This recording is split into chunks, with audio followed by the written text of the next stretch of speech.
welcome back to Travel Tips Tuesday. It is October the 1st, 2019. I'm very glad to be able to join you all again.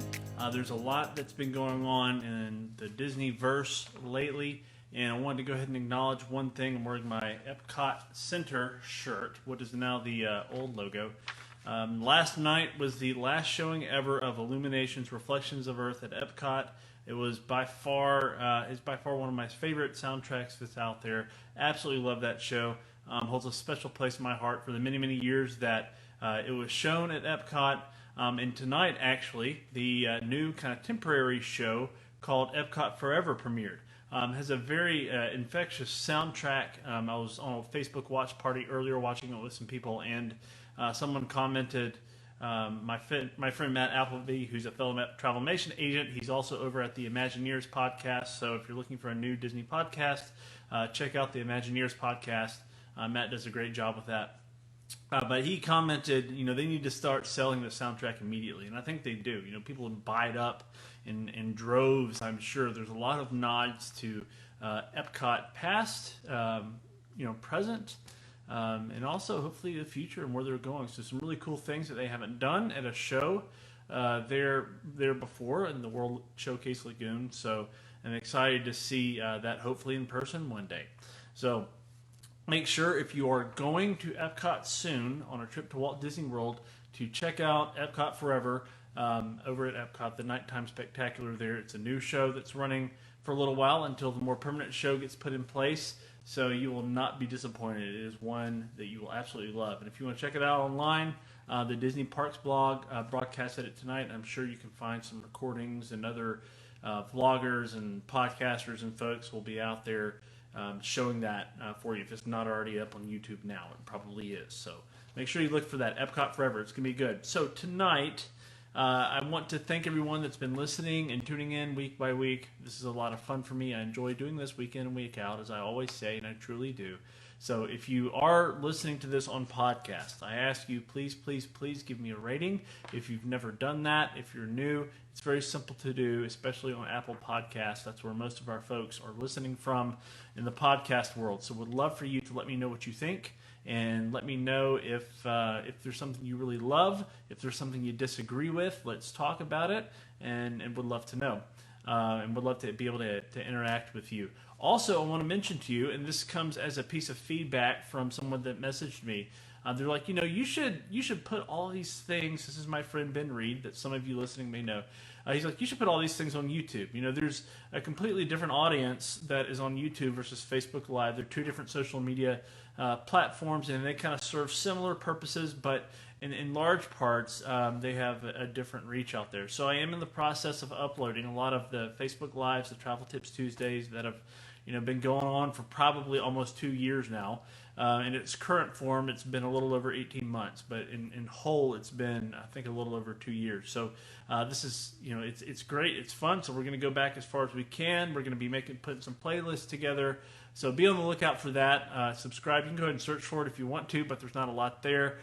Currently, I've got maybe 4 or 5 videos up so far, but I'm in the process of pulling those in, putting a beginning and ending on it for YouTube, and then editing that, exporting that, and putting it online for everyone. So be on the lookout for that. You can take it, share it with your friends, and hopefully enjoy that for many, many years to come. So tonight, as we get into it, we are going to continue our conversation on exploring the lands for Walt Disney World's Magic Kingdom. And for a lot of you that tune in, this may seem kind of basic. This kind of like, okay, yeah, I know the dining, the attractions that are out there, the gift shops, those kinds of things. Awesome. Well, why are you doing this? Why are you having this conversation? Well, I'm having this conversation because I believe little things like this are things that especially folks like the first-timers need to know about. They need to be aware of. If you're planning a trip, it can be daunting. It can be overwhelming. And if you just have somebody that kind of goes point by point, what's in the different lands, and you show up, trying to cram all that there is in the Magic Kingdom in one day, it's virtually impossible. So I hope this is helpful to you. Please let me know if it is. Again, if you have something that you want to add to the conversation, please chime in live. I want to know today, especially, what your favorite thing is, in Fantasyland. That's what we're going to be digging into this time. Fantasyland, New Fantasyland, has changed names a couple of times. There's some attractions that have kind of come and gone over the years in Fantasyland, and it's an iconic place. So as we get into it, you're probably thinking, yeah, this is what people think of when they think of Walt Disney World. Walt Disney World is a vacation destination for families. It's all about children. It's about the fantasy of it, right?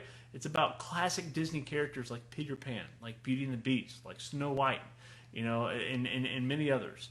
Fantasyland has a lot to offer. Yes, there's a lot of very kid-friendly attractions there, but it's not just that. There's so much tied to Disney history present in that land, and it's iconic for a reason. There's more to do, more attractions in this one area of Magic Kingdom than any of the other lands out there. And for that reason, we're probably not going to talk about everything tonight. So let's get to it. And again, if there is something that is a favorite of yours, please chime in and let me know. I want to know. So right off the bat, let's talk about PhilharMagic. Just a second ago, I was talking about the two Epcot shows, the one that retired last night and the new one that started tonight. One of the reasons why they're such a big success, those nighttime spectaculars, especially like, even Happily Ever After that's at Magic Kingdom, or Wishes, which was the fireworks show that was before Happily Ever After. Very successful shows. Yes, the visuals are amazing. The projections are amazing. All the different things of the live actors that a lot of times will, be at play in these shows are amazing. But what ties it all together? It's the music. And PhilharMagic in Fantasyland is one of those shows. It brings together a lot of classic tunes from sort of this classic era of Disney animation, and also the sort of what I might call this modern classic era of Disney animation, basically pre-CGI, pre-Toy Story, pre-Pixar. And it puts it all together in this fun, interactive show. It's inside. You're sitting down in this large theater, and there's a fun, there's some really cool little interactive 4D kind of elements that make it a show worth watching. I love going to PhilharMagic. It's a great, attraction. It's a wonderful show, and it's a lot of fun. So make sure you check out PhilharMagic if you go to Magic Kingdom. Next is Peter Pan's Flight. In Fantasyland, next to Seven Dwarfs Mine Train, which is the kind of Snow White themed attraction, Peter Pan's Flight, for some reason, is one of the hardest fast passes to get in Fantasyland. So if you're planning a trip and you're like, that ride seems pretty cool, might want to do that. Well, you want to make sure that you put this one on your radar and one to look at, to put on your fast pass list. Because, if it's one that's like on your must-do list, you want to make it a priority, because this is one of the ones that run out of fast passes during the day. It's one of the ones where, the wait times can be up there. It is a constantly revolving ride. It's not like a roller coaster that has a stop and unload. The ride vehicles, the little tiny ships that you get on to go on the ride, are constantly going. They kind of may have to slow them down at some points to assist some guests. But for the most part, it's constantly loading and uploading all day long. And if, just thinking about that, and the fact that the wait times are generally, pretty long, unless you're going on a very light day. It's one of those attractions that people will look to see how busy the parks are. If the wait time is really low at this particular ride, that means that, guess what? It's probably a light crowd day. If they're really high, it's probably going to be pretty busy. So Peter Pan's Flight is a great attraction. Obviously, it's themed after the Peter Pan story with Captain Hook and Wendy and the Lost Boys. So you want to go and see that. It's a lot of fun. It's sort of black lights. You get in a little ship and you sort of fly around, London and Neverland and those kinds of things. So it's a really fun attraction. Next up is It's a Small World. And if you could say, hey, what is one iconic Disney attraction? Like when you think of Disney, what is like the first one that comes to mind? And my guess is that this would probably easily be in your top three, if not your top one. It's a Small World. It goes back to Walt Disney himself. He had his hands on this attraction, It has been sort of updated a little bit over the years. The soundtrack has stayed pretty much the same for the most part. They've done a few different things of adding some new animatronic dolls into it, refreshing some of them that are in there, even adding some sort of modern character touches, and even some things at the end throughout the years that they've done. It's a wonderful way to get a little bit of air conditioning, to relax, and just to enjoy being with each other. It's a very kid-friendly attraction. PhilharMagic is the same way. Peter Pan's Flight is in the dark, so that could scare some children, but it's not violent. It's a lot of fun. It takes you down memory lane. It takes you down a wonderful world of fantasy, as it were. So the next one is this. In every wonderful theme park, there is what? A carousel. So there is Prince Charming's carousel that is right behind Cinderella's castle. That is a wonderful way to just go and relax. If you're just looking for a ride that doesn't have a long wait time, or you're waiting for a fast pass, or you're waiting on somebody else to get out of an attraction that you didn't want to go on because you don't like roller coasters, or whatever the case is, walk over to the carousel right in Fantasyland. Yes, the line kind of wraps around the carousel a little bit usually, but it's quickly moving. They can fit a lot of people in the carousel at once. It's a very large carousel. It goes, I think, at least 3, maybe even 4 sort of horses and different ride vehicles deep into it. So check out the carousel. It's a lot of fun. Also, the Many Adventures of Winnie the Pooh. Now, for those of you that are well read in Disney lore, as far as Disney parks lore goes, the Many Adventures of Winnie the Pooh has been fraught with controversy because the reason why it is in existence is that it replaced the very well-loved Mr. Toad's Wild Ride. Mr. Toad's Wild Ride is actually still in existence in Disneyland out in California. And the Many Adventures of Winnie the Pooh has a very wonderful interactive queue. It's a fun story that kind of follows the story of Winnie the Pooh, and it's a good ride. It's not a bad ride at all. It's one that, again, if your children especially loved Pooh and Friends and the characters, go on this ride. You'll like it. You'll have a lot of fun, for sure. And then another sort of iconic that's probably going to be in your top 3 Disney attraction is the Mad Tea Party. Who loves Alice in Wonderland, right? This is a great one. It is not an attraction that I would recommend going right after eating, because if you are prone to motion sickness at all, even a little bit sensitive to it, like I am, just even the slightest, then yeah, you definitely want to wait a little bit for this one, but it's a lot of fun. It's a classic attraction. One of the main differences on this one in Walt Disney World versus the Mad Tea Party, the Teacup Ride over in Disneyland in Anaheim, California, is that the one in California is actually open air. There's trees around you, there's no covered roof, but the one in Walt Disney World is actually covered.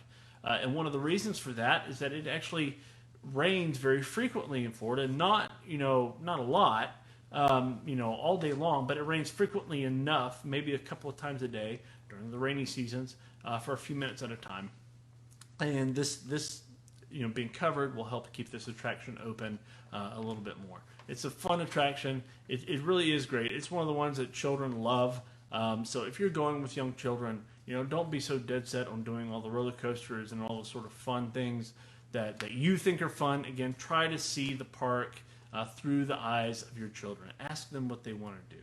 Show them some videos on YouTube of some of the attractions that are out there, and reach out and have a good time. And playing well, you'll have a good time. So, also in Fantasyland is Dumbo the Flying Elephant. So, I've mentioned some interactive cues in this video tonight, and Dumbo the Flying Elephant has one. It's a lot of fun. It actually has two kind of ride areas for the flying elephant, so they're able to kind of pull people through this attraction at a fairly reasonable pace. It is one that you can get fast passes for if you want to do this one and you don't want to have to worry about waiting in line.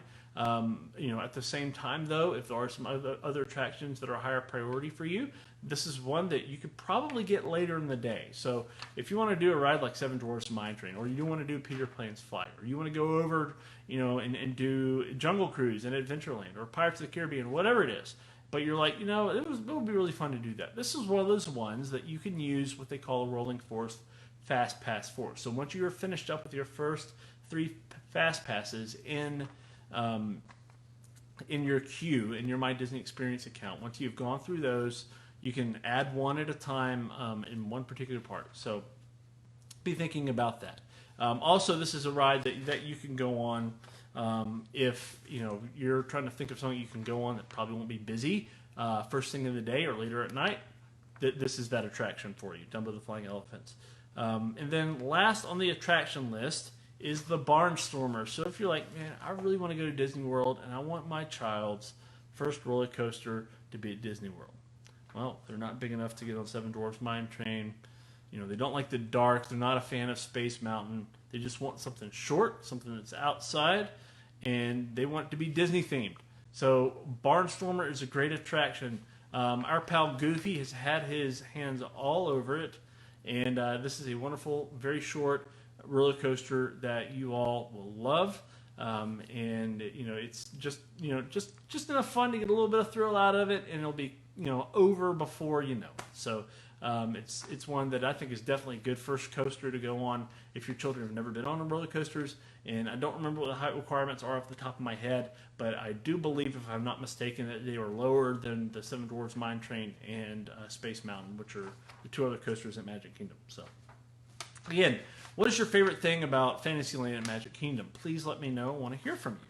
So chime in, message me, leave something in the comments. Let's talk about it.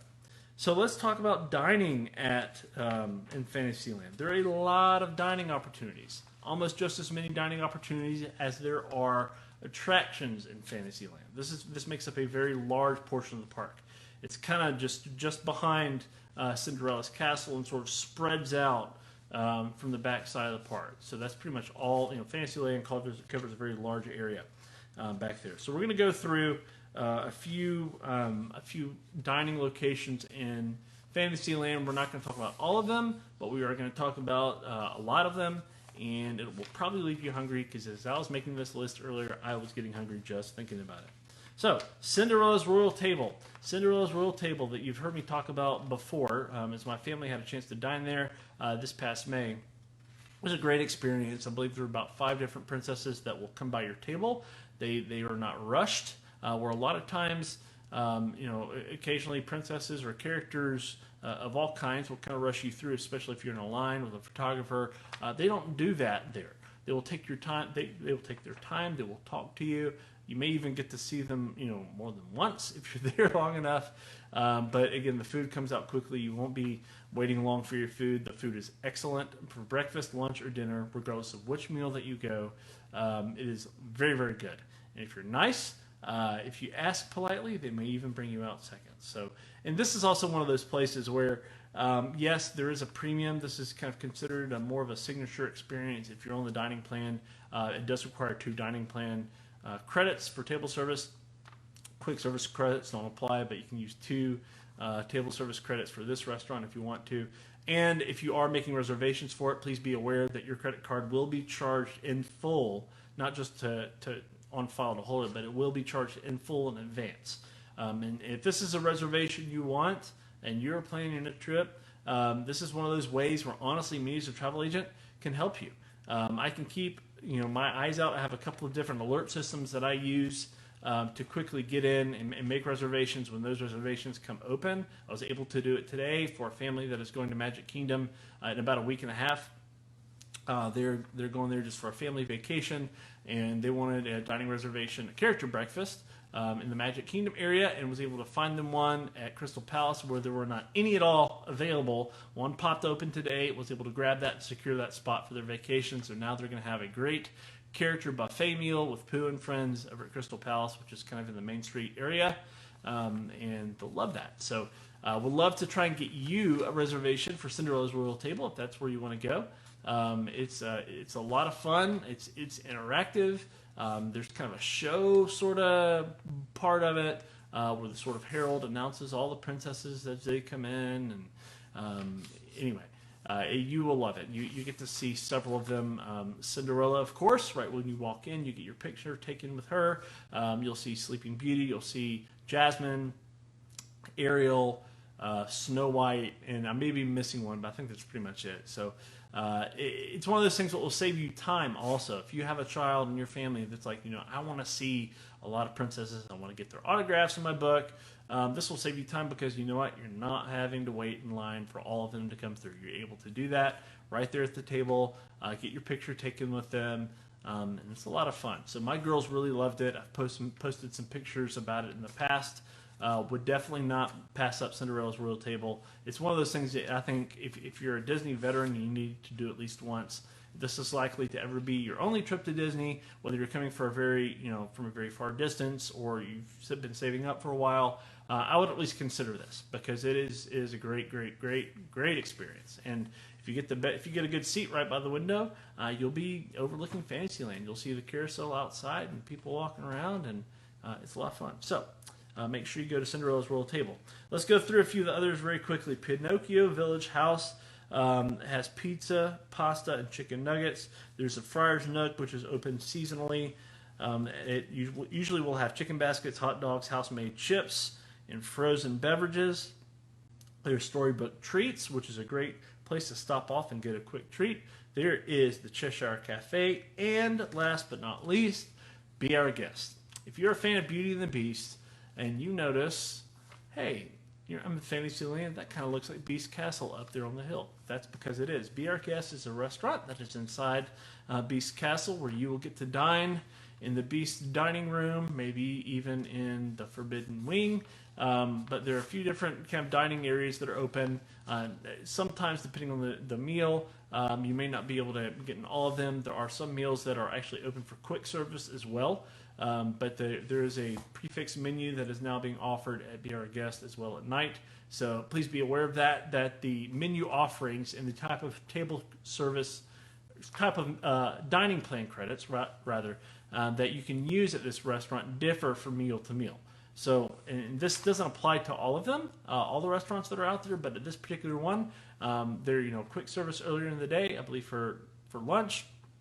I think even for breakfast, for dinner, it's a table service, meaning you'll have a wait staff there for you, and it's a slightly different experience. So, but great meals, great food, regardless of when you go. It is one of those, again, reservations next to Cinderella's Royal Table at the Magic Kingdom, probably the hardest reservation to get. So please make sure that you put that on your list. If you're working with an agent, if you're playing yourself, please consider that one. You will have a great time.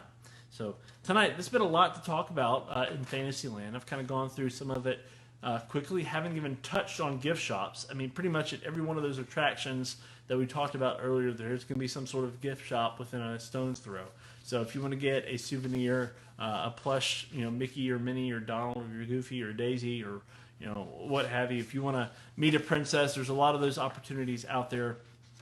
There's a lot of other kind of knickknacks and things that you can buy at the different shops that are there, and some other attractions that you can do and experiences that you can have in Fantasyland. Again, when people think about Disney, this is the area. This is probably the park that comes to mind. They're not thinking about thrill rides and roller coasters. They're not necessarily thinking about Star Wars or Avatar, or even live productions and shows and all the other things that there are to offer on property, because there is a lot. But this is kind of the classic sort of mindset, and it's a lot of fun. Even if you're going as adults and you're like, I did that when I was a kid, I don't need to go back and do that again. Go. It'll bring back some fun memories, and you'll have a good time. So, again, my name is John. I love doing Travel Tips Tuesday each and every week. This is a lot of fun. As we wrap up tonight, again, I want to thank everybody for listening. I want to let you know about a couple of promotions that we have running for Disney packages.